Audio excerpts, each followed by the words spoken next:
Good morning, students. Class 9, subject physics and chapter number 3, gravitation. मैंने आपको बताया था बेटे ग्रेविटेशन क्या होता है, क्या है, what is the gravitation? A type of force, यानी कि जिस ऑब्जेक्ट में मास होता है वही ग्रेविटेशनल फोर्स लगाता है.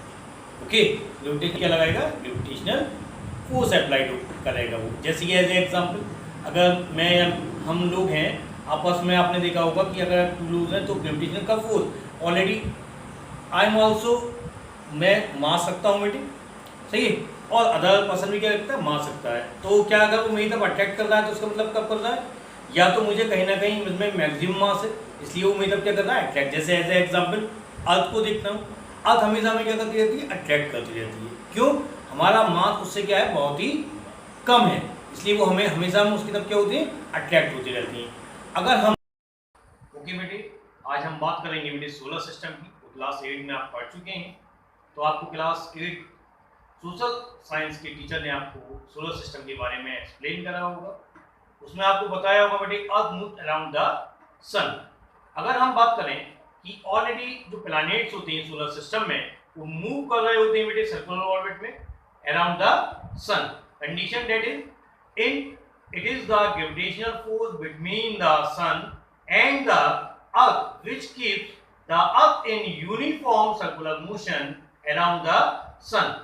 आज हम वही बात करेंगे बेटे, सही है. इससे रिलेटेड बात करेंगे कि उसमें मोशन किस टाइप के होता है, उनका क्या रिलेशन होता है, सही है. जो प्लैनेट्स हैं और सन हैं उनमें आपस में क्या रिलेशन होता है.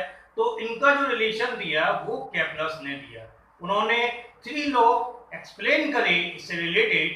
फर्स्ट लॉ उन्होंने देखा कि भाई जब कोई प्लैनेट मूव कर रहा होता है तो आपने देखा होगा कि ओवल में जो फोकस होता है सन का वो 2 होते हैं. कितने होते हैं? 1 और 2. जैसे कि मैंने ईस्ट और वेस्ट मान लेता हूं तो 1 और 2.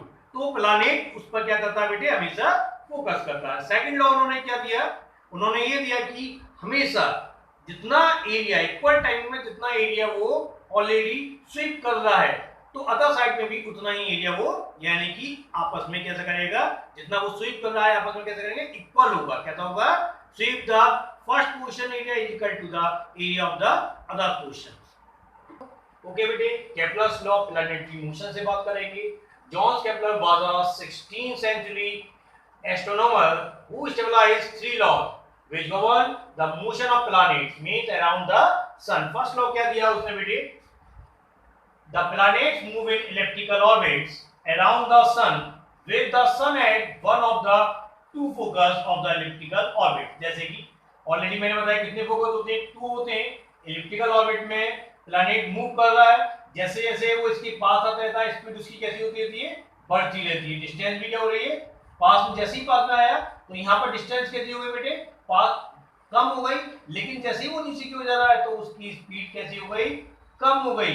और यहाँ पर जितना डिस्टेंस ज्यादा कवर कर रहा है स्पीड कैसे होने लगी, कम होने लगी.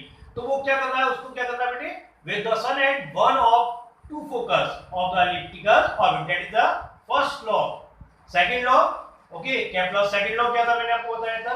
जो ऑल केप्लर सेकंड लॉ से बात कर रहे हैं, each planet revolve around the sun in such a way that line joining the planet to the sun sweeps over equal area in equal intervals of time.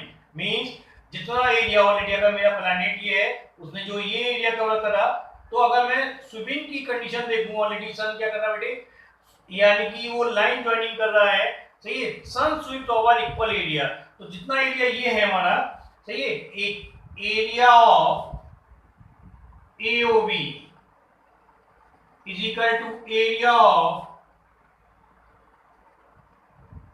COD. तो ये area, this area is equal to this area. This is a Kepler's second law. Kepler's third law से discuss करेंगे. The cube of the mean distance of a planet from the sun is directly proportional to the square of time it takes to move around the sun. Means जितना already distance होती है बेटे, mean distance जो होती है कहां से, planet की बेटे, कहां से, सन तक, वो डायरेक्टली प्रोपोर्शनल होती है बेटे square of the time it takes to move around the sun. Okay बेटे, that is r cube proportional to t square, where r is a mean distance of planet from the sun and T is the time period of the planet.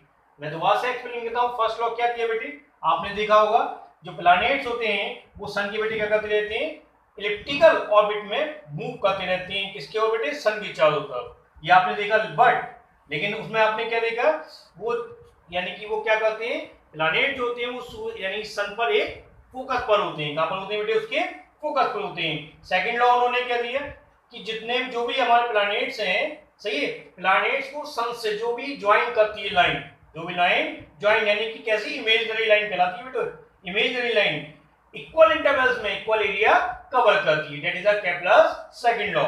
Third law से discuss करें, that is the third law, यानी cube of the mean distance क्या होता है, Q होता है distance का किसके प्रोपोर्शनल होता है, टाइम पीरियड के। इसके बेटे टाइम पीरियड के। कब, जब कौन सा टाइम पीरियड, जब प्लैनेट्स क्या करना होता है, अराउंड करना होता है सन के। Is that clear?